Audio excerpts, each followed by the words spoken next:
Olá pessoal, tudo bem? Eu sou o Marco Couto, professor de Direito Processual Penal, e no vídeo de hoje nós vamos tratar do juízo das garantias, mais especificamente da competência do juízo das garantias para receber a denúncia ou a queixa.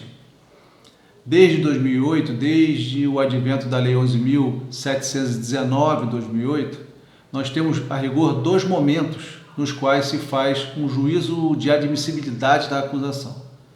Estes dois momentos estão no artigo 395 e no artigo 397 do Código de Processo Penal.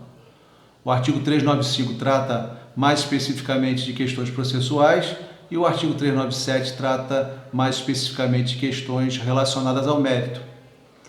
O artigo 395 dispõe que o juiz pode ou deve rejeitar a denúncia ou a queixa quando ela for inepta, ou seja, quando ela não observar os requisitos do artigo 41. O juiz deve rejeitar a denúncia ou a queixa quando faltar um pressuposto processual ou alguma condição da ação, e o juiz deve rejeitar a denúncia ou queixa quando faltar justa causa. O artigo 397 não trata propriamente do recebimento da denúncia. O artigo 397 trata, sim, da hipótese de absolvição sumária do réu, ou seja, de um julgamento antecipado em favor do réu. E em que hipóteses poderia acontecer? Quando existe a presença manifesta de uma causa de exclusão da ilicitude ou da culpabilidade, salvo a inimputabilidade, quando o fato imputado ao réu não constituir crime ou quando houver alguma causa de extinção da punibilidade. São esses dois momentos que nós temos que filtrar a acusação para saber propriamente se nós iremos fazer a instrução em juízo para depois, ao final, proferir a sentença. O curioso é que sempre se entendeu, a grande maioria entende, que o verdadeiro recebimento da denúncia é no artigo 395. Tanto é que o artigo 395 é o marco interruptivo do prazo prescricional. O que se entende é que quando o juiz recebe a denúncia afastando aquelas hipóteses de inépcia ou de falta de condição da ação, ou falta de pressuposto processual, ou falta de justa causa, ali naquele momento em que recebe a denúncia, em que faz o juízo positivo de admissibilidade da denúncia, se interrompe o prazo de prescrição, que volta então desde o início a correr. Mas o Código de Processo Penal, quando foi alterado agora pelo pacote anticrime, lá no artigo 3º, letra B, inciso 14, ele prevê a competência do juiz das garantias para receber a denúncia na forma do artigo 399. Isso significa dizer que o legislador considerou como recebimento da denúncia, neste dispositivo específico, não aquelas hipóteses do artigo 395, mas sim as hipóteses do artigo 397, a rigor, as hipóteses de absolvição sumária, que refletem na decisão que o juiz vai proferir com base no artigo 399. Se estiver presente alguma das hipóteses de absolvição sumária, o juiz vai absolver sumariamente o réu.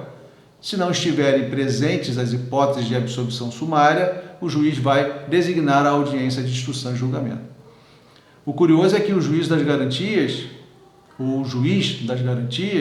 ele vai atuar até o momento do artigo 399. Nós podemos dizer que houve um equívoco do legislador ao tratar este momento como um momento de recebimento da denúncia. A rigor seria um momento de afastamento da absolvição sumária, porque a denúncia já foi recebida no artigo 395.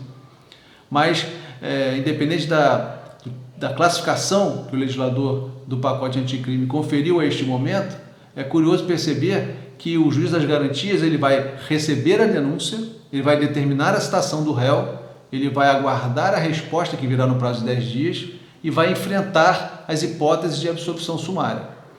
Ou seja, o juiz das garantias ele entra um pouco no processo, não passa ao momento de instrução e julgamento, mas ele entra um pouco no processo, ele não se limita à fase de investigação, tanto que ele recebe, manda citar, aguarda a resposta e verifica se estão presentes as hipóteses de absolvição sumária.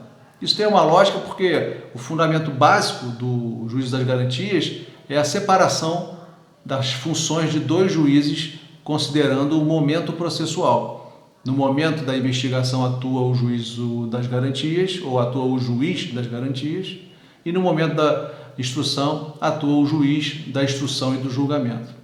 A ideia básica do juízo das garantias é, o importante para quem entende que é correto o juízo das garantias, entende que é importante que o juiz que vai julgar ao final não tenha contato com as informações colhidas durante a investigação.